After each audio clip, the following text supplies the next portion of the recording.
মুসলিম মিল্লাতের পিতা ইব্রাহিম আলাইহিস সালাম দোয়া করছে বুড়াকা 90 এর কোটায় বয়স, কোন কোন তাফসিরে আসছে 86 বছর বয়সে আল্লাহ ওনারে সন্তান দিছে।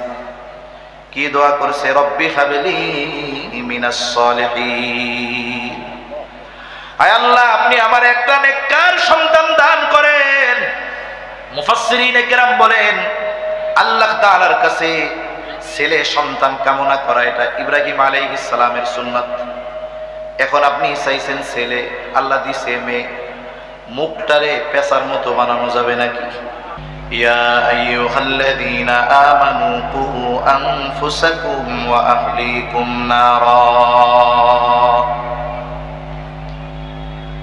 আল্লাহ তাআলা বলেন হে ঈমানদারেরা, কু আনফুসাকুম ওয়া আহলিকুম নারা, হে ঈমানদারেরা তোমরা নিজে জাহান্নামের আগুন থেকে বাঁচো, তোমার অধীনস্থদেরকেও জাহান্নামের আগুন থেকে বাঁচাও। এই আয়াতের মধ্যে যতগুলো মেসেজ পাওয়া যায়, যতগুলো নির্দেশনা পাওয়া যায়, এর মধ্যে অন্যতম একটি নির্দেশনা সন্তান প্রতিপালন। ইমানদারদেরকে উদ্দেশ্য করে আল্লাহ তাআলা বলেন হে ইমানদারেরা নিজে জাহান্নামের আগুন থেকে বাঁচো, অধীনস্থদেরকে জাহান্নামের আগুন থেকে বাঁচাও। কেমন করে জাহান্নামের আগুন থেকে বাঁচতে হবে? বলে ঈমান তো এনেছি আল্লাহ তাআলার আদেশ নিষেধ বিধিবিধান মান্য করার মাধ্যমে নিজেকে জাহান্নামের আগুন থেকে বাঁচাতে হবে। আর আমার আপনার অধীনস্থ যারা আছে তাদেরকে দ্বীনের উপরে পরিচালিত করার মাধ্যমে তাদেরকে জাহান্নাম থেকে বাঁচানোর চেষ্টা করতে হবে। এই আয়াতের মধ্যে যতগুলো মেসেজ আমাদের জন্য আছে, এর মধ্যে অন্যতম একটি মেসেজ হলো সন্তানকে দ্বীনের উপরে প্রতিপালন করা, সন্তানের দ্বীনি তারবিয়াত। এই আয়াতে আল্লাহ তাআলা আমাদের জন্য আবশ্যকীয় করে দিয়েছেন।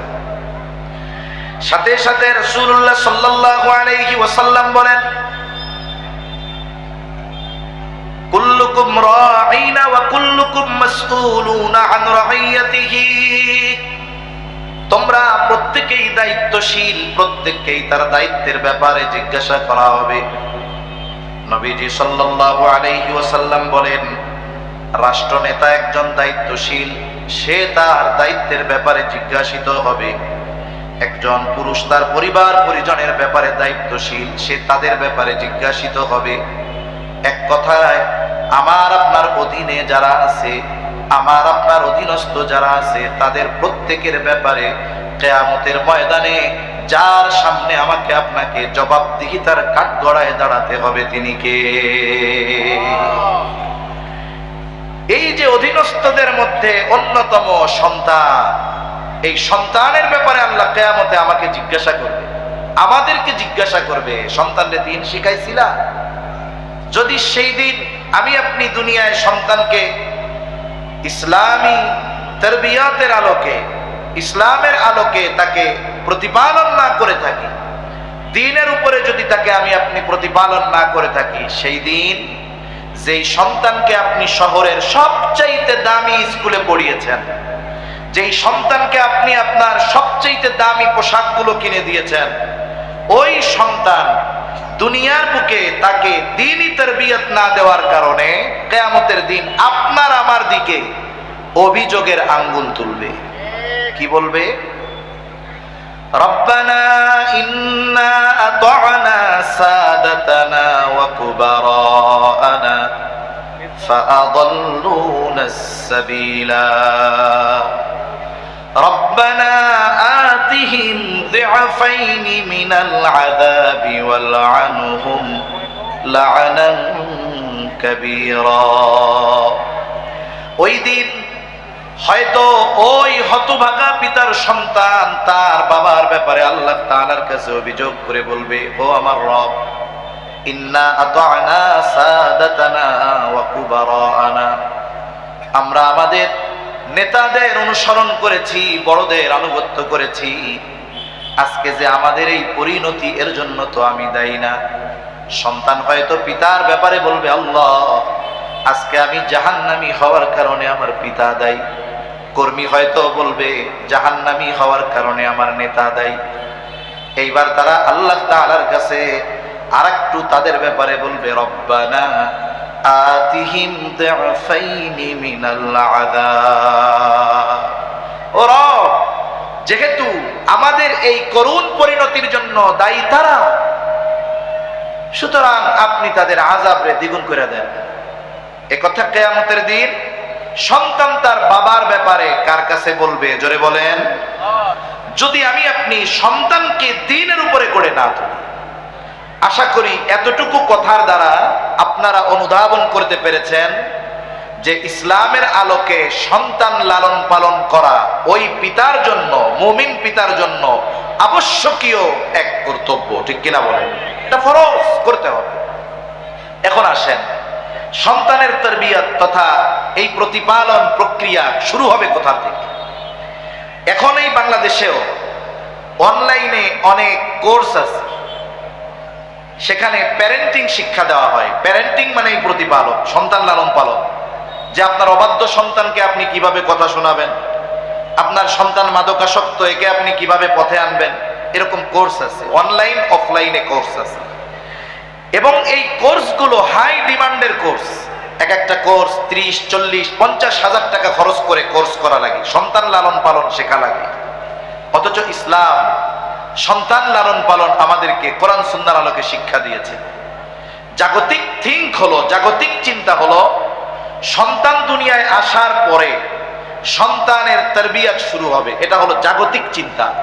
কিন্তু ইসলাম সন্তান তারবিয়ত শুরু করার নির্দেশনা দিয়েছে সন্তান দুনিয়ায় আসার আগে। সুবহানাল্লাহ বলেন। তাহলে ইসলামের আলোকে সন্তান প্রতিপালন শুরু হয় সন্তান দুনিয়ায় আসার পর না আগে? জোরে বলেন। এখন এই তারবিয়ত শুরু হয় কোথা থেকে? সন্তানের তারবিয়ত সন্তান জন্মের বহু আগে থেকে। একটা লোক বিবাহ করার আগে থেকে সন্তানের তারবিয়ত শুরু হয়। কেন? কারণ স্বাভাবিক থিঙ্ক হলো এইটা, প্রত্যেকটা সন্তানের উপরে তার মায়ের একটা প্রভাব থাকে, এটাই বাস্তব। কারণ প্রত্যেকটা সন্তানের প্রথম শিক্ষার জায়গা হলো তার মা। এই যে আমরা বাংলায় কথা বলি, বলেন তো এটা আমাদের কি ভাষা? জোরে বলেন, কি ভাষা? এখন বাচ্চারে কি শুধু তার মা কথা শিখাইছে নাকি? আমরাও তো শিখাইছি, ঠিক কিনা? পিতৃভাষা কেন বলে না? বলে সন্তান মূলত কথাগুলো শিখে তার মায়ের জবান থেকে, তার মার থেকে শুনে শুনে কথা শিখে। এই জন্য যেই ভাষায় কথা বলে মায়ের থেকে শিখে, ওটাকে পিতৃভাষা বলা হয় না, ওটাকে মাতৃভাষা বলা হয়। মায়ের থেকে কথা শিখে, আচার আচরণ আখলাক সবকিছু তার মায়ের থেকে সন্তানের মধ্যে আসে, এটা স্বাভাবিক এক প্রক্রিয়া। এজন্য ইসলাম বিবাহ থেকে সন্তান তারবিয়তের প্রস্তুতি নিতে বলেছে। কারণ সন্তান মায়ের গর্ভে অবস্থান করবে, মার থেকে তার মূল তারবিয়ত শুরু হবে। এই জন্য রাসূলুল্লাহ সাল্লাল্লাহু আলাইহি ওয়াসাল্লাম বলেন, তুনকাহুল মারআতু লিআরবাঈন, 4টি জিনিস দেখে, 4টি গুণের কারণে বিবাহ করা হয়। নারীদেরকে মানুষ 4টি গুণ দেখে বিবাহ করে। 1 নাম্বার লিমালিহা, দেখে যে ওই মহিলার বা ওই মেয়ের মাল কত আছে, টাকা পয়সা কত আছে, সে ধনী কিনা এটা দেখে। এরপরে দেখি ওয়ালি হাসাবিহা, দেখা হয় যে তার বংশ কেমন, নসল কেমন, উচ্চ বংশীয় কিনা। এরপরে দেখা হয় তার সৌন্দর্য, জামালিহা, তার সৌন্দর্য কেমন। এরপরে 4 নম্বরে নবীজি সাল্লাল্লাহু আলাইহি ওয়াসাল্লাম বলেন ওয়ালিদীনিহা, তবে দ্বীনের ব্যাপারে নবীজি বলেন ফাযফার বিযাতিদ্দীন, তোমরা দ্বীনকে প্রাধান্য দাও।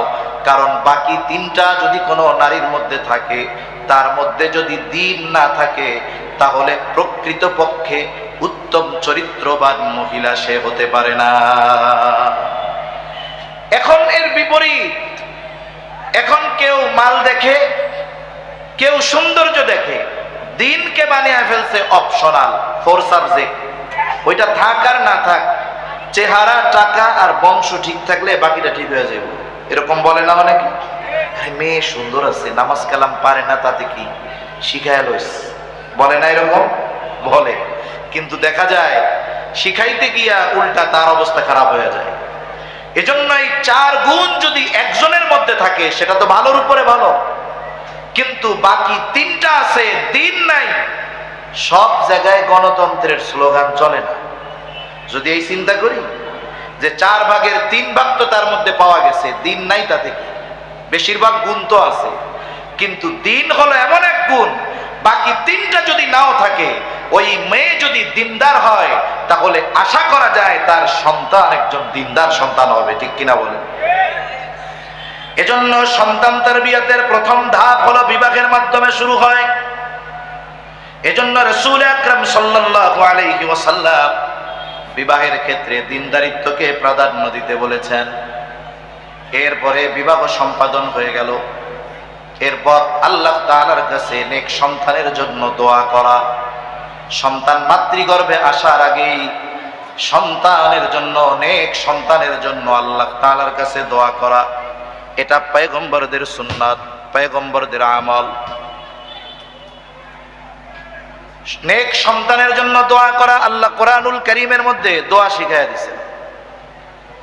আল্লাহ তাআলা শিখায়া দেন, রব্বানা হাব লানা মিন আজওয়াজিনা ওয়া যুররিয়াতিনা কুররাতা আ'য়ুন ওয়াজআলনা লিল মুত্তাকিনা ইমামা। আল্লাহ তাআলার কাছে এমন সন্তান স্ত্রী কামনা করা যা আমাদের চক্ষু শীতলকরণের কারণ হবে। এই দোয়া সন্তান দুনিয়ায় আসার আগেও করতে হবে, পরেও করতে হবে। আবার অনেক সময় বিবাহ হইছে, সন্তান হয় না। মূলত বলেন তো, সন্তান দেওয়া না দেওয়ার একমাত্র ক্ষমতা কার? জোরে বলেন কার? আল্লাহ তাআলা। আল্লাহ যদি চান বুড়াকালেও সন্তান দিতে পারেন, আর আল্লাহ যদি না চান সুস্থ সবল ব্যক্তিকেও সন্তান বঞ্চিত করে। অনেক সময় অনেকে আবার অতি আবেগে আপ্লুত হয়ে দেখা যায় যে সন্তানের আশায় এমন কিছু কাজ করে বসে যার দ্বারা তার ঈমান নষ্ট হয়ে যাওয়ার মতো অবস্থা হয়ে যায়। করে কি করে না? ওই মাজারে গিয়ে, ওই জায়গায় গিয়ে মানত করবে, বাবার কাছে চাইবে, কিন্তু সন্তান দেওয়ার ক্ষমতা কার? আল্লাহ রাব্বুল আলামিন বলেন, ইয়াহাবু লিমান ইয়াশাউ ইনাসা ওয়া ইয়াহাবু লিমান ইয়াশাউ আয-যুকুর আও ইউযাওবিজুহুম যুকরানা ওয়া ইনাসা ওয়া ইয়াজআলু মান ইয়াশাউ আকিমা। আল্লাহ তাআলা যাকে চান তাকে ছেলে সন্তান দেন, আল্লাহ তাআলা যাকে চান তাকে কন্যা সন্তান দেন, আবার যাকে চান আল্লাহ তাআলা উভয়টাই দেন। আবার আল্লাহ তাআলা যাকে চান ওয়াজআলু মান ইয়াশাউ আকিমা। ডাক্তার কোনো রোগ ধরতে পারে না, বলে আপনারা তো সুস্থ, আমি কি করব, সব ঠিক আছে, কিন্তু আল্লাহ চায় না, এই জন্য সন্তান হয় না। আছে না নাই? এজন্য সন্তান যদি না হয় চাইবো কার কাছে? জোরে বলেন। সাথে সাথে আল্লাহ তাআলার কাছে এই দোয়া অব্যাহত রাখতে হবে। পয়গম্বর আলাইহিস সালাম নেক সন্তানের জন্য আল্লাহ তাআলার কাছে দোয়া করছে। হযরত জাকারিয়া আলাইহিস সালাম বার্ধক্যে উপনীত হয়ে গেছে, স্ত্রীও বুড়া হয়ে গেছে, সন্তান হয় না। ওনার কাছে যে মারিয়াম আলাইহিস সালামকে রেখে আসা হয়েছিল, ওনার জন্য বাইতুল মুকাদ্দাসে আলাদা কামরা। আল্লাহ তাআলা এক নিদর্শন মারিয়াম আলাইহিস সালামের জন্য বিশ্ববাসীর কাছে প্রেরণ করবেন, এটা আল্লাহর ইচ্ছা ছিল। পিতাবিহীন গর্ভে সন্তান, গর্ভে যখন সন্তান আছে স্বাভাবিক ডাক্তার কি বলে, ভালো কিছু ভালো ভালো খাওয়াইবেন, বলে না এরকম? যে মা যখন খাবে এর থেকে গর্ভের বাচ্চা পুষ্টি লাভ করবে। এখন তো খাবার ভালো দরকার। মারিয়াম আলাইহিস সালামের গর্ভে সন্তান। মাঝে মধ্যে জাকারিয়া আলাইহিস সালাম মারিয়াম আলাইহিস সালামের ঘরে যায়। যখনই যায় তখনই গিয়া দেখে হরেক রকমের ফলমূল, যেটা যেই সিজনে পাওয়া যায় না ওই সিজনে সেই ফল। শীতের ফল গরমে, গরমের ফল শীতে। এই দৃশ্য দেখার পর জাকারিয়া আলাইহিস সালামের অন্তরের মধ্যে একটা কথা আসলো, আহারে, যেই আল্লাহ গরমের ফল শীতের সময় খাওয়াইতে পারে, শীতের ফল গরমে খাওয়াতে পারে, সেই আল্লাহ আমাকেও বুড়া কালে সন্তান দিতে পারে। এখন ওনার মনে মধ্যেই চিন্তা আসছে, ওই রুমের মধ্যে যাইয়া এই চিন্তা আসছে, ওই জায়গায় দোয়া করা শুরু করছে। আল্লাহ তাআলা সেই দোয়ার খবর জানায় দেন, হুনালিকা দাআ যাকারিয়া রাব্বাহ ক্বালা রাব্বি হাবলি মিন লাদুনকা যুররিয়াতান তাইয়্যিবাহ ইন্নাকা সামিউদ দুআ। ওই জায়গায় যাকারিয়া আলাইহিস সালাম রবের নিকটে দোয়া করে বলে, হে আমার রব, আমাকে আপনার নিকট হতে পবিত্র বংশধর দান করেন, তাহলে পবিত্র সন্তান, নেক সন্তান। যাকারিয়া আলাইহিস সালাম যার কাছে চেয়েছেন তিনি কে? মানে উনি তো বুড়া, চিন্তা করছে সন্তান হবে না, কিন্তু যখন দেখছে গরমের ফল শীতে, শীতের ফল গরমে, তাহলে এই আল্লাহ যুবনকাল লাগবে না, বুড়াকালেও সন্তান দিতে পারে, এই আশায় দোয়া করছে। আল্লাহ তাআলা ওনারে একটা নেক সন্তান দান করেছে, ইয়াহইয়া আলাইহিস সালাম। সুবহানাল্লাহ। মুসলিম মিল্লাতের পিতা ইব্রাহিম আলাইহিস সালাম দোয়া করছে, বুড়াকাল, 90 এর কোটায় বয়স, কোন কোন তাফসিরে আসছে 86 বছর বয়সে আল্লাহ ওনারে সন্তান দিছে। কি দোয়া করছে? রব্বি হাবলি মিনাস সলিহিন, আয় আল্লাহ আপনি আমার একটা নেককার সন্তান দান করেন। মুফাসসিরিনে কেরাম বলেন, আল্লাহ তাআলার কাছে ছেলে সন্তান কামনা করা এটা ইব্রাহিম আলাইহিস সালামের সুন্নাত। এখন আপনি চাইছেন ছেলে, আল্লাহ দিছে মেয়ে, মুখটারে পেশার মতো বানানো যাবে নাকি? জোরে বলেন যাবে? কারণ আগেই বলছি, ছেলে হোক মেয়ে হোক, যিনি দেন তিনি কে? তার মানে আল্লাহর ফয়সালার ব্যাপারে আমি আপনি অসন্তুষ্ট। চাইছি ছেলে, দিছে মেয়ে, কারণ চাইছি কার কাছে? জোরে বলেন না, কার কাছে? এই আল্লাহর নাম নিতে কষ্ট হইতেছে, এটা তাকবীর দেন, নারায়ে তাকবীর। হলো না? নারায়ে তাকবীর, নারায়ে তাকবীর। তাহলে আল্লাহর কাছেই তো ছেলে চাইছি, যে আল্লাহর কাছে ছেলে চাইছি সে আল্লাহই মেয়ে দিছে, তাহলে রাগ হওয়ার কোনো সুযোগ আছে? সুযোগ নেই। ইব্রাহিম আলাইহিস সালাম দোয়া করেছে, রব্বি হাবলি মিনাস সালিহিন, রব আমাকে একটা নেককার সন্তান দেন। আল্লাহ তাআলা জবাব দেন, ফাবাশশারনাহু বিগুলামিন হালিম, আমি তাকে একজন সহনশীল সন্তানের সুসংবাদ দিলাম। সুবহানাল্লাহ বলেন। বয়স কত তখন? 86। আল্লাহ সন্তান দিছে একটা, এই সন্তানকে আল্লাহ বলছেন হালিম, আমি তাকে সহনশীল একটি সন্তান দান করলাম। এই সহনশীলতা এই সন্তানের মধ্যে ক্ষুদ্র বয়সে কতটুকু ছিল সেটাও আল্লাহ জানায় দেন। ফালাম্মা বালাগা মা'আহু আস-সা'য়া ক্বালা ইয়া বুনাইয়া ইন্নী আরা ফিল মানামি আন্নী আযবাহুকা ফানজুর মাযা তারা ক্বালা ইয়া আবাতি ইফআল মা তু'মার সাতাজিদুনি ইনশাআল্লাহু মিনাস সাবিরিন। ইব্রাহিম আলাইহিস সালামের সন্তান ইসমাঈল আলাইহিস সালাম যখন পিতার সাথে চলার মতো বয়স হয়েছে, বিভিন্ন কাজে বাবারে সহযোগিতা করতে পারে, বলে এর প্রতি যতটুকু মায়া, বাচ্চাটার যখন 2-3 বছর বয়স হয়ে যায়, সাথে সাথে চলে, গাড়ির উপরে চলে, কোলে নিয়ে চলা যায়, একটু পরপর খালি আব্বু আব্বু করে, বলে ওই দুগ্ধপোষ্য শিশুর চাইতে হাত ধরে চলে, আব্বু আব্বু ডাকে। এই ধরনের সন্তানদের প্রতি মায়া মোহাব্বত বেশি হয় না কম হয়? সন্তান যখন চলতে পারে সাথে, এইরকম এক বয়স আল্লাহ তাআলা ওই যে বলছে আপনারে তো হালিম এক সন্তান দিছি, এটা কেমন হালিম এবার এটার পরীক্ষা দেখেন, আপনারে সহ পরীক্ষা নিতেছে। এইবার আল্লাহ তাআলা ইব্রাহিম আলাইহিস সালামকে স্বপ্নে দেখাইলেন। স্বপ্নে দেখছে যে তিনি তার সন্তানকে জবাই করতেছে।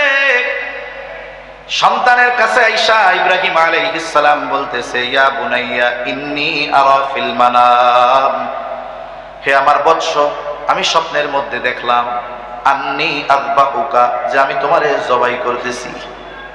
তার মানে তোমারে আমি জবাই করতেছি, স্বপ্নে দেখলাম। ইসমাইল আলাইহিস সালাম পয়গম্বরের সন্তান। স্বপ্ন আমরা দেখতেই পারি, কিন্তু ওই সাথে চলা বালক এখনই বুঝতে পারছে যে আমার বাপ যে স্বপ্ন দেখছে এটা সাধারণ স্বপ্ন না। কারণ নবীদের স্বপ্ন হলো ওহী, নবীদের স্বপ্ন হলো আল্লাহ তাআলার পক্ষ থেকে প্রত্যাদেশ। ছেলেও বুঝতে পারছে এটা নিছক কোনো স্বপ্ন নয়, বরং আমাকে জবাই করার আদেশ যিনি দিয়েছেন তিনি কে? ইব্রাহিম আলাইহিস সালাম বলতেছে আমি তো স্বপ্নে দেখছি তোমারে জবাই করতেছি, ফানদুর মাযা তারা। এখন তুমি এই ব্যাপারে কি বলো, তোমার মতটা কি, তোমার সিদ্ধান্তটা কি? যদি বলতো যে আব্বা এই কাম কি কোনো বাপ ছেলের সাথে করে, এটা কি কোনো কাজ হইল? যদি বলতো, বলেন তো ইব্রাহিম আলাইহিস সালাম তাইলে বলতো নাকি যে তাইলে থাক জবাই টবাই করার দরকার নাই? করতো? ইব্রাহিম আলাইহিস সালাম তো তার সিদ্ধান্ত অটল, কিন্তু সন্তানকে জিজ্ঞাসা করে সন্তানের মনোভাবটা তিনি একটু বুঝতে চান। আল্লাহ বলছে সংবাদ দিছি ফাবাশশারনাহু বিগুলামিন হালিম, সহনশীল এক সন্তানের সুসংবাদ আমি তাকে দিলাম। কেমন সহনশীল সন্তান? সহনশীলতা হলো এমন এক গুণ, অনেকগুলো গুণের সমন্বয় একটা গুণ। সন্তানও সহনশীল, জবাব দিয়ে দিল ক্বালা ইয়া আবাতি ফাআল মা তু'মার সাতাজিদুনি ইনশাআল্লাহু মিনাস সাবিরিন। হে আমার পিতা, আপনি যেই ব্যাপারে আদিষ্ট হয়েছেন, যেই ব্যাপারে আপনি আল্লাহর পক্ষ থেকে নির্দেশনা প্রাপ্ত হয়েছেন, আপনি এটা করেন। ইয়া আবাতি ফাআল মা তু'মার, আপনাকে যা আদেশ করা হয়েছে আপনি সেটা করেন, আমারে জবাই করেন, টেনশন করেন না। সাতাজিদুনি ইনশাআল্লাহু মিনাস সাবিরিন, যে আপনি আমাকে ধৈর্যশীলদের অন্তর্ভুক্ত পাবে। এই যে এমন এক সন্তান, এটা ইব্রাহিম আলাইহিস সালামের দোয়ার ফসল। কিসের ফসল? জোরে কোন, জোরে জোরে, কিসের ফসল? দোয়ার ফসল। এই জায়গায় সন্তান আছে কাদের কাদের একটু হাত উঁচা করেন। যাদের যাদের সন্তান আছে, ছেলে হোক আর মেয়ে হোক, আপনার সন্তান দুনিয়ায় আসার আগে আল্লাহর কাছে এই দোয়াটা করছেন, এরকম দুই একজন আছেন? মিথ্যা কথা কইেন না। আলহামদুলিল্লাহ 2-3 জন পাইছি, নামান হাত, মাশাআল্লাহ। তাহলে দেখুন ইব্রাহিম আলাইহিস সালাম সন্তান দুনিয়ায় আসার আগে আল্লাহ তাআলার কাছে দোয়া করছে কি, যে আমার একটা নেককার সন্তান দেন। সন্তান দুনিয়ায় আসে নাই, কিন্তু এই দোয়া করাটাও সন্তান তরবিয়তের অন্যতম একটি গুরুত্বপূর্ণ অংশ, যার প্রমাণ আমরা পেয়েছি পয়গম্বর আলাইহিস সালামের থেকে, জাকারিয়া আলাইহিস সালাম থেকে, আমাদের মুসলিম মিল্লাতের পিতা ইব্রাহিম আলাইহিস সালাম থেকে। এজন্য সন্তানদের জন্য আমরা দোয়া করব। যাদের হয় নাই সেও দোয়া করবে, যাদের হয়েছে সন্তানের জন্য সেও দোয়া করবে। এই সন্তানের জন্য দোয়া করার শিক্ষা আল্লাহ দিয়েছেন। পয়গম্বর আলাইহিস সালাম আমাদেরকে সন্তানদের জন্য দোয়া করা শিখিয়েছেন। তাহলে তারবিয়াতের প্রথম অংশ কি? একজন নেককার মেয়েকে বিবাহ করা। 2 নম্বর, সন্তান দুনিয়ায় আসে নাই, কিন্তু আগের থেকেই সন্তানের জন্য নেক দোয়া করতে থাকা, আল্লাহ তাআলার কাছে নেক সন্তান চাওয়া। এরপরে সন্তান দুনিয়ায় আসলো, আসার পরের তারবিয়াত কি? সন্তানের হুকুক সমূহ যেগুলো আছে, হকগুলো তো আদায় করবে, সাথে সাথে আরো তার জন্য কি করণীয় আছে। এটাকে আমরা 3 ভাগে ভাগ করব। অল্প সময়ের মধ্যে কথা শেষ করে দিতে হবে, কারণ সবাই উপস্থিত। প্রথম বিষয়টা হলো সন্তান তরবিয়তের মৌলিক যে বিষয়টা, সেটা হলো তাওহীদ ও ঈমানের ভিত্তি সুদৃঢ় করতে হবে। আমাদের যে সন্তানেরা দুনিয়া আসছে, শিশু মননে ঈমানের বীজ, তাওহীদের বীজ বপন করে দিতে হবে। আমি আপনি যদি অপেক্ষায় থাকি যে সন্তানের বয়স তো 3 বছর 4 বছর, ওইটা তো নাবালক, আল্লাহই তো ওর কোনো পাপ লেখে না, তাইলে আমরা এত বাড়াবাড়ি করে লাভ কি? 12 বছর হোক, এরপরে নামাজ শিখাবো না, এরপরে দিন শিখাবো না। যদি এই চিন্তা যদি কেউ করে সন্তানকে রেখে দেয়, তাহলে ওই কুমারের মতো হবে। কুমার যে হলো মাটি দিয়া জিনিসপত্র বানায়, আছে আপনাদের এদিকে? এই মাটিরে আগে নরম করে কত প্রসেসিং করার পরে একটা চাকার মধ্যে, চাকার উপরে মাটিটাকে রেখে তার হাতের নৈপুণ্যতাকে কাজে লাগিয়ে মাটি দিয়ে কত সুন্দর সুন্দর জিনিস তৈরি করে, ঠিক কিনা বলেন?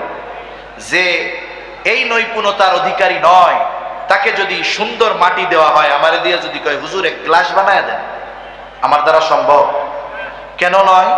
বলে ওই কাজ করার যোগ্যতা আমার মধ্যে নাই।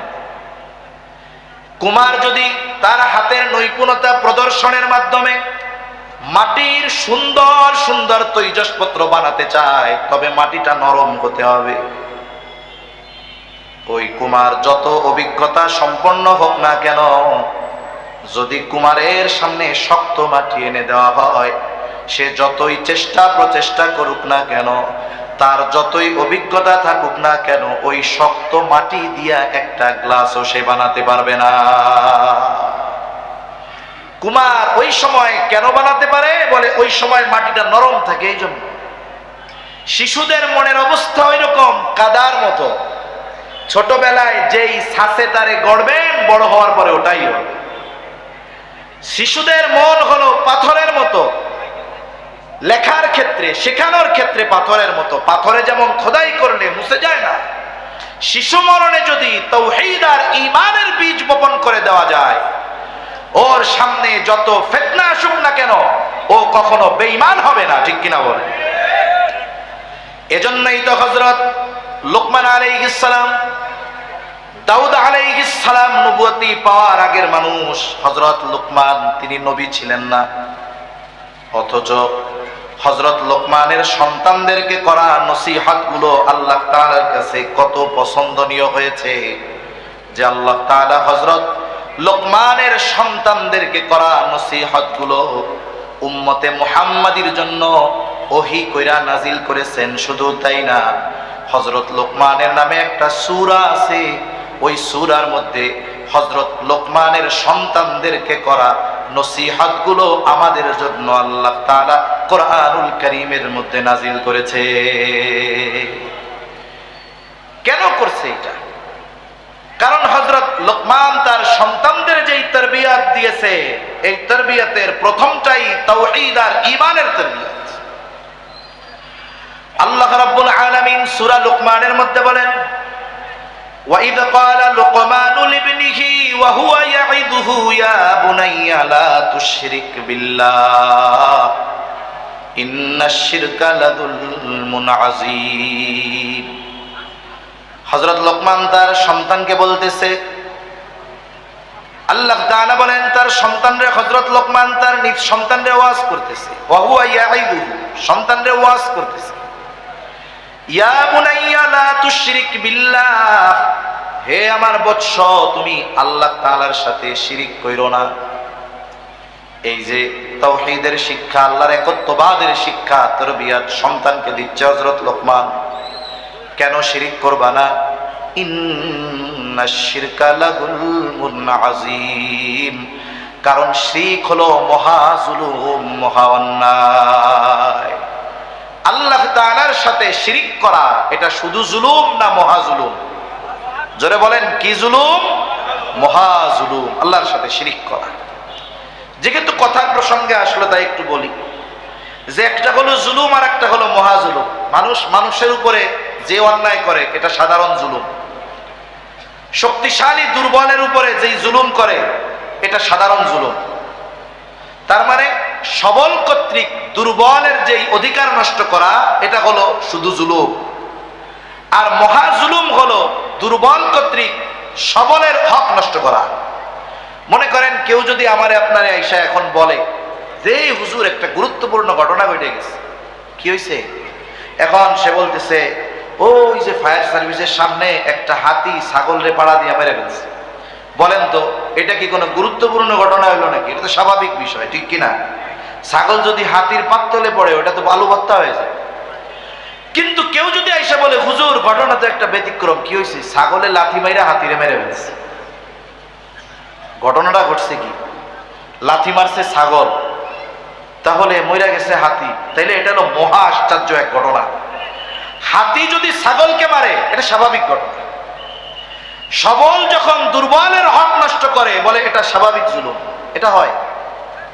কিন্তু দুর্বল যখন সবলের হক নষ্ট করে তখন এটা মহা জুলুম হয়। আল্লাহ হলেন মহা সবল, মহা পরাক্রমশালী, ওর সাথে আমাদের দুর্বলতা কম্পেয়ার করারও কোনো সুযোগ নেই। অথচ আমরা এত ক্ষুদ্র নগণ্য হয়ে শিরিক করার মাধ্যমে জুলুম করি কার উপরে? আল্লাহর উপরে। আল্লাহর হক নষ্ট করি আর কি। কারণ হকের কথাও কোরআন হাদিসে আসছে। আল্লাহর হক হলো ওয়া'বুদুল্লাহ ওয়ালা তুশরিকু বিহি শাইআ। আল্লাহর হক হলো তারই ইবাদত করা, তার সাথে শিরিক না করা। এই জন্য কোন ব্যক্তি যখন আল্লাহ তাআলার সাথে শিরিক করে, বলেন তো সে শুধু অন্যায় করে নাকি মহা অন্যায় করে? সন্তানকে এই যে তাওহীদ ঈমানের একত্ববাদের শিক্ষা দিতে হবে, যে আমার সন্তান আল্লাহর সাথে শিরিক করা যাবে না। আল্লাহ এক, আল্লাহ একক, তার সমকক্ষ গোটা সৃষ্টি জগতে কেউ নাই। সন্তানকে শেখাবেন। এখন কথা হইল, একেবারে 3 বছরের বাচ্চারে কিভাবে শেখাবো? বাচ্চা যখন একটু বড় হয়, আধুনিক জামানায়, তখন একটু মোবাইলের আকর্ষণ আসে। কিন্তু যখন 3-4 বছর বয়স থাকে তখন সে গল্প শুনতে চায়, ঠিক কিনা বলেন? আমরা বাচ্চাদেরকে গল্প শোনাই, কবিতা শোনাই। কি গল্প, কি কবিতা? বলে হাট্টিমা টিম টিম, তারা মাঠে পাড়ে ডিম, তাদের খাড়া 2টা শিং, তারা হাট্টিমা টিম টিম। আচ্ছা, এই জায়গায় কি 2-1 আছেন নাকি এই হাট্টিমা টিম টিম গুলারে দেখছেন? আছেন? সারা দুনিয়ায় একজনকেও খুঁজে পাওয়া যাবে না। তাহলে এই শিশু মননে ঈমান আর তাওহীদের বীজ কোথায়? আমরা তো শিশুর হৃদয়ে মিথ্যার বীজ বপন করে দিচ্ছি। এজন্য তাদেরকে আমরা আল্লাহর সৃষ্টির গল্প শোনাবো। আল্লাহ তাআলা কেমনে এই দুনিয়া সৃষ্টি করছে, মানুষ কেমনে সৃষ্টি করছে, কি জন্য আল্লাহ আমাদেরকে সৃষ্টি করেছে, এই গল্পগুলোর মাধ্যমে আমরা আল্লাহর পরিচয় তার সামনে বারবার তুলে ধরব। কারণ আল্লাহর সৃষ্টি নিয়ে আলোচনা করলে ওর জায়গায় আল্লাহর পরিচয় পাওয়া যায়। কোন ব্যক্তি যদি আল্লাহর সৃষ্টি নিয়ে চিন্তা করে, ফিকির করে, তাহলে ওই জায়গায় সে আল্লাহর পরিচয় পেয়ে যাবে।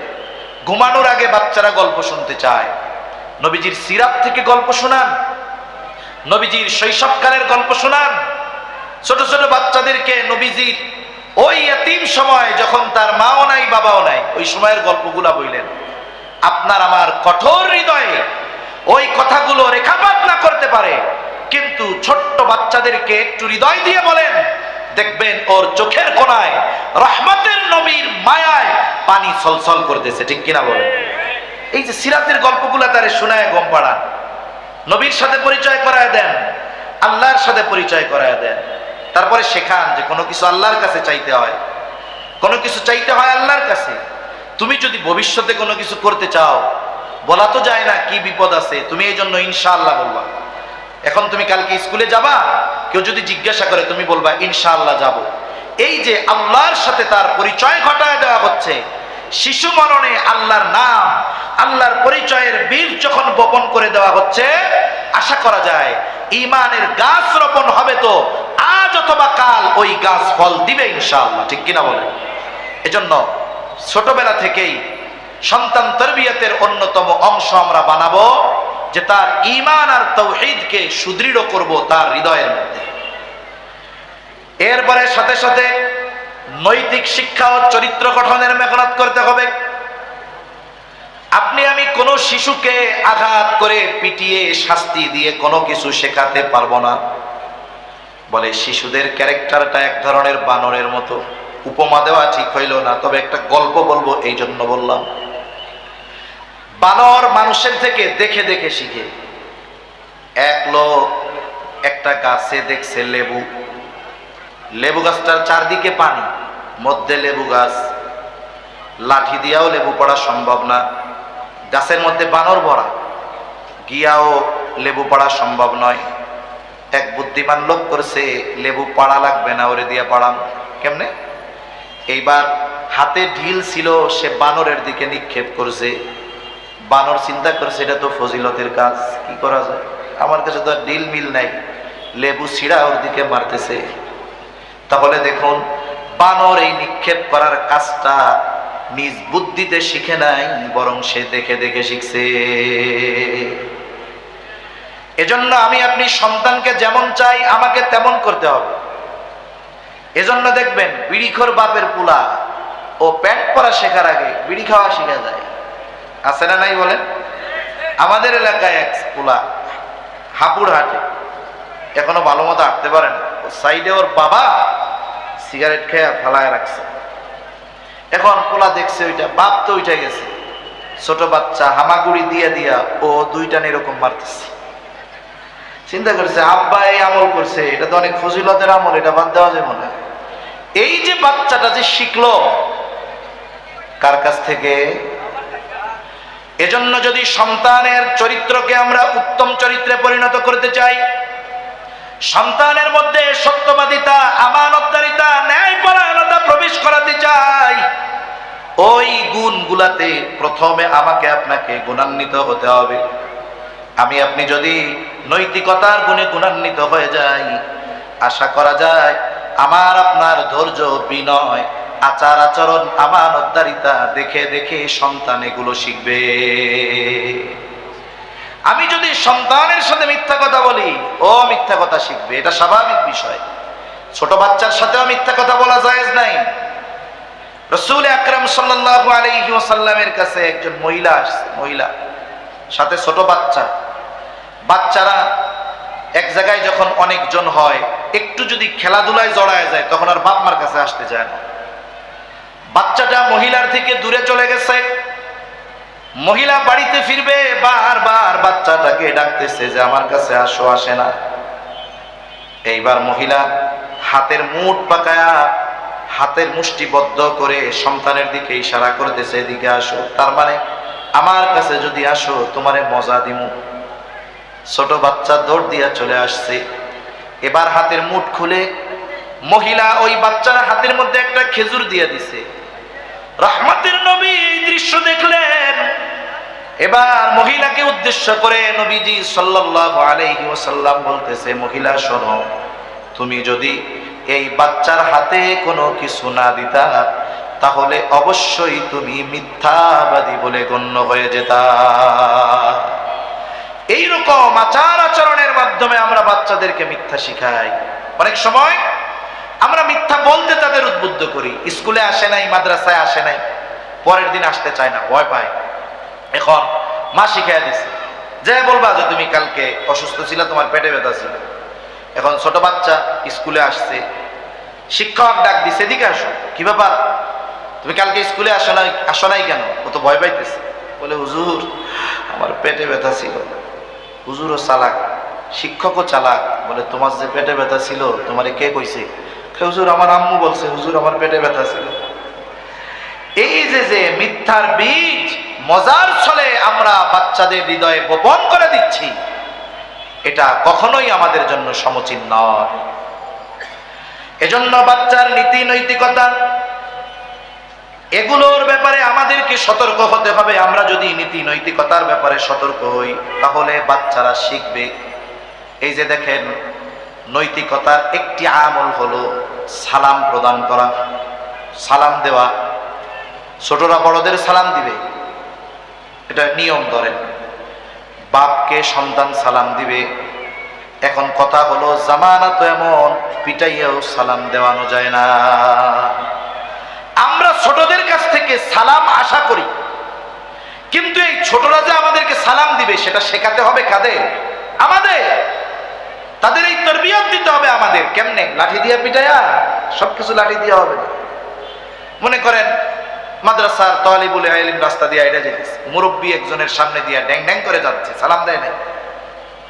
মুরব্বী রাগ হয়ে গেছে, মাদ্রাসায় পড়ে মুরব্বীদের সালাম দেয় না, দাঁড়া তোর হুজুরের কাছে গিয়া বিচার দিয়ে আলো, তোর শিক্ষকের কাছে বিচার দিব। সালাম দিলি না, আবার লাফায় লাফায় সামনে দিয়া যাস। বিচার দিচ্ছি শিক্ষকের কাছে। শিক্ষক ছাত্ররা ডাকছে, একটু শাসন করছে, মনে করেন একটু পিটানি দিছে। পিটানি কেন দিছে? ওই মুরব্বীরে সালাম না দেওয়ার কারণে। এই যে সাজা দিল, পরের দিন দেখা হলে সালাম দিবে কি দিবে না? দিবে। আর মনে মনে বলবে, আল্লাহ এই বুড়াটা মরে না কেন, করে সালাম দেই নাই বুঝলা, আমার হুজুরের কাছে বিচার দিচ্ছে। আসসালামু আলাইকুম, আল্লাহ ও যেন মরে তাড়াতাড়ি। আপনি সালাম পাইলেন ঠিক, কিন্তু দোয়া মূল কিন্তু ওইটা যেন তাড়াতাড়ি মরে। কিন্তু যদি আমি আপনি এইটা না কইরা ওই ছোট বাচ্চা লাফায় লাফায় যাচ্ছে, আমি যদি একটা হাসি দিয়া বলতাম আসসালামু আলাইকুম, একদিন, 2 দিন, 3 দিন, চতুর্থ দিন আপনি আমি রাস্তা দিয়ে যাব, বাচ্চাটাই মাঠের মধ্যে খেলা করবে, ওর নজরে যখন পড়বে ওই যে মুরব্বী হেঁটে হেঁটে যাচ্ছে, আমারে 3 দিন সালাম দিছে, আমি দিতে পারি নাই, ও দৌড় দিয়া পেছন দিয়া জামা টান দিয়া হইলেও বলবে দাদা আসসালামু আলাইকুম। ওই যে বিচার দিয়ে আপনি সালাম পাইছিলেন আর সালাম দিয়া যে সালাম পাইলেন, বলেন তো 2 সালামের মধ্যে তফাৎ আছে না নাই? আছে। সেজন্য সন্তান তরবিয়তের সিস্টেম ভিন্ন।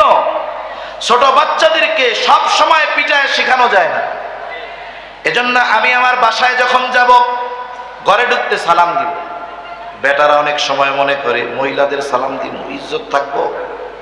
আরে বাইরের মহিলারে সালাম দেওয়ার দরকার নাই, আপনার ঘরের মহিলারে সালাম দেন, আপনার ওয়াইফকে সালাম দেন, বোনকে সালাম দেন, মাকে সালাম দেন। ছোট্ট বাচ্চা দরজা খুলে দিচ্ছে, এই ছোট বাচ্চাকেও আপনি সালাম দেন। একদিন দেখবেন আপনি ঘরের কলিং বেল দিয়েছেন, ঘরে ঢুইকা আপনি তারে সালাম দিছেন, ও রাগ হয়ে যাবে, বলবে আব্বু তুমি বাইরে যাও, আবার কলিং বেল দাও, আমি দরজা খুলবো, আগে সালাম দিব, কিন্তু তুমি আমাকে আগে সালাম দিতে পারবা না। এই শিক্ষাটা আমি আপনি তাকে শাস্তি দিয়ে শেখাতে পারবো না, এটা শেখাতে হবে আমার আপনার আচরণের মাধ্যমে। এরপরে তৃতীয় বিষয় যেটা, দ্বীনি শিক্ষা ও ইবাদতের প্রতি তাকে আগ্রহী করে তোলা। একটা হলো বয়স যখন হবে তখন সে আমল করবে, তবে মানুষ ওই কাজটাই করে যেই কাজের ব্যাপারে তার অন্তরে আগ্রহ পয়দা হয়। শিশু মননে ইবাদতের আগ্রহ জাগ্রত করতে হবে আগে। ছোটবেলায় জোর করে আপনি আমি তাকে ইবাদত করাতে পারবো না, কিন্তু ছোটবেলায় ইবাদতের আগ্রহ তার অন্তরে জাগ্রত করে দেওয়া যেতে পারে।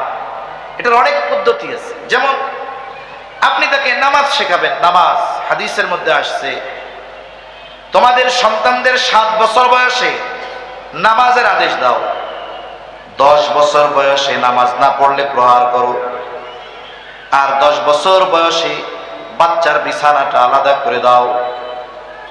এখন 7 বছর বয়সে নামাজের আদেশ, কোন জিনিসের আদেশ করার আগে ওই জিনিস তাকে শেখাতে হয়। 7 বছরে যদি আদেশ করতে হয়, 5 বছর থেকে তাকে শেখাতে হবে। নামাজ শেখাবো কেমনে?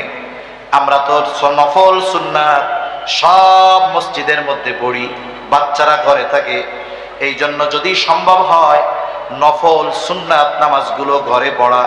কারণ মহিলারা ঘরের অভ্যন্তরে নামাজ পড়ে, আর পুরুষেরা ঘরের আলো খোলামেলা জায়গায় নামাজ পড়ে। কারো ঘরে যদি ছোট বাচ্চা থাকে, 2-3 বছরের বাচ্চা, দেখবেন ওর বাবা যদি নামাজে দাঁড়ায়, ওর দাদা যদি নামাজে দাঁড়ায়, ওর সারা গায়ে কোনো পোশাক নাই, ও উলঙ্গ, টুপিও খুঁজে পায় না।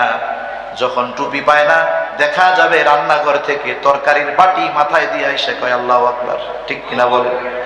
এই যে আল্লাহু আকবার বলা শিখলো, আপনার আমার সাথে সেজদা দেওয়া শিখলো, পিটা নয়, বরং সে দেখে দেখে শিখলো।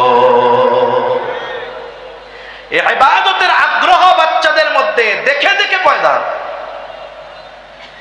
এজন্য বাচ্চারা যখন একটু বড় হয়, 4-5 বছর হয়, মসজিদে নেওয়ায় অভ্যস্ত হতে হবে।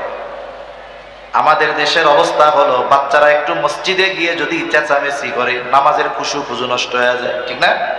সামনের কাতারে অনেক মসজিদে অনেক মুসল্লি থাকে, কারো ছোট বাচ্চা যদি পিছনে একটু চেঁচামেচি করে, সালানটা ফিরে এরকম আস্তে আস্তে স্লো মোশনে তাকায়, চোখ গরম করে, ওই কার বুলারে প্যাডেরটা ধরে নিয়ে আইছে, এই সেই হ্যানতেন, নামাজের খুশু খুজু নষ্ট হয়ে গেল।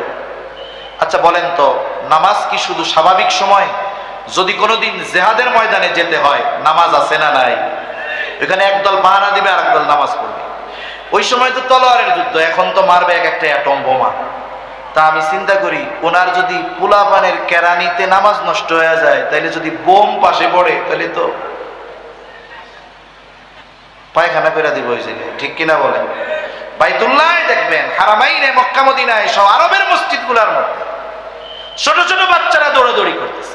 আচ্ছা, আপনি গাছ লাগাইছেন, বাগান, কিন্তু কোনো পাখি কোনোদিন আসে না, এই বাগানের আসল মজা পাওয়া যাবে? কিচিরমিচির আওয়াজের কারণে মজা পাওয়া যায়। এজন্য যেই বাচ্চা বুঝে, একেবারে ছোটটা না, 5-6 বছর বয়স, ওকে মসজিদে আনায় অভ্যস্ত হন, তাহলে কি হবে? একটা সময় 7 বছরে নামাজের আদেশ করা লাগবে না, ও পাক্কা নামাজি হয়ে যাবে ইনশাআল্লাহ। এইভাবে বাচ্চাদেরকে ইবাদতের প্রতি আগ্রহী করে তোলা। ছোট বাচ্চা রোজা ফরজ হয় নাই, রোজা রাখতে চায়, আলহামদুলিল্লাহ। আমাদের আজকের মাহফিলের অন্যতম আলোচক, বাতিলের আতঙ্ক, মুফতি লুৎফর রহমান ফরায়েজি হাফিজাউল্লাহ ভাই চলে আসছে। আমি আর অল্প সময়ের মধ্যে আমার কথাগুলো শেষ করে দিতেছি। তাহলে যেই বাচ্চা 6 বছরের নামাজে অভ্যস্ত হয়ে গেছে, ওরে 7 বছরের নামাজের জন্য আদেশ করা লাগবে? লাগবে না। এই পরিবেশের একটা বিষয় আছে। এই জন্য মাদ্রাসায় যারা পড়ে, দেখেন অনেক সময় 5 বছরের বাচ্চার নামাজের একাগ্রতা দেখে আমাদের লজ্জা লাগে। ছোট বাচ্চা কত সুন্দর ইবাদত করতেছে।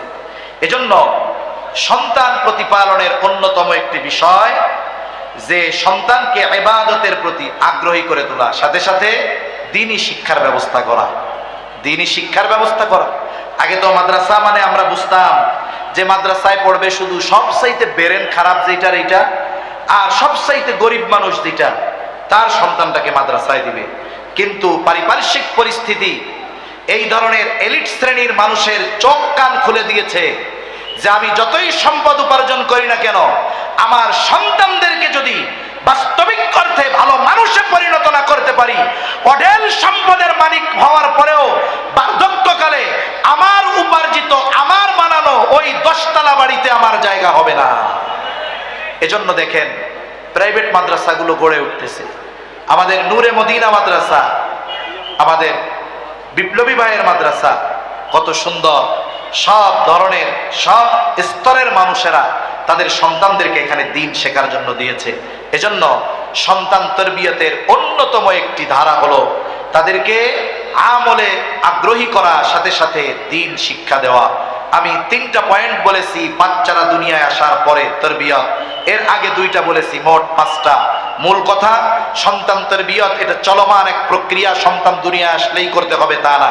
1 নাম্বার, বিবাহের সময় একজন উত্তম মা নির্বাচন, এটা হলো সন্তানের তরবিয়তের প্রথম ধারা। দ্বিতীয়, বিবাহের পরে নেক সন্তানের জন্য দোয়া করা। তৃতীয়ত, সন্তান দুনিয়ায় ভূমিষ্ঠ হওয়ার পর কিছু হুকুক আছে, এগুলো আদায় করার পরে 3 নাম্বার যেই বিষয়টা, যখন সে একটু বড় হবে তার তাওহীদ ও ঈমানকে সুদৃঢ়করণের ব্যবস্থা গ্রহণ করা। 4 নাম্বার, নীতি নৈতিকতা আদর্শের উপরে গড়ে তোলার ব্যবস্থা করা। 5 নাম্বার, ইলমে দ্বীন ও ইবাদতের প্রতি তার আগ্রহ সৃষ্টি করা। যদি এই কাজগুলো আমরা করি, তাহলে ওই সন্তান আল্লাহ প্রদত্ত এমন এক নেয়ামত আমার আপনার জন্য হবে, যেই সন্তান আমার জন্য দুনিয়া আখিরাতে সম্মানের কারণ হবে ইনশাআল্লাহ। আল্লাহ সুবহানাহু ওয়া তাআলা আমাদের কথাগুলো বুঝবার তৌফিক দান করেন, আমিন। ওয়া আখিরু দাওয়ানা আলহামদুলিল্লাহি রাব্বিল আলামিন।